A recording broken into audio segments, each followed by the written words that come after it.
টি-20 world cup ফাইনালে আজ ভারতের মুখোমুখি হয়েছে সাউথ আফ্রিকা।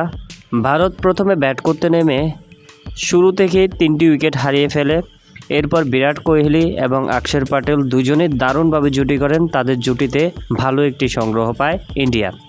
এই ম্যাচে বিরাট কোহলি 76 রানের একটি ইনিংস খেলেন এবং অক্ষর প্যাটেল খেলেন 47 রানের একটি ইনিংস।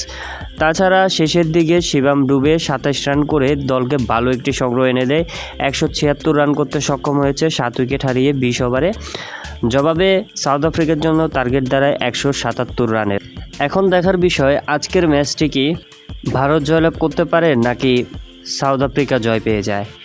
এইরকম হাই ভোল্টেজ ম্যাচগুলোতে কিন্তু আমরা অনেক কিছুই লক্ষ্য করে দেখি ভারত যেভাবে হোক চুরি করে কারচুপি করে জয় পেয়ে যায়।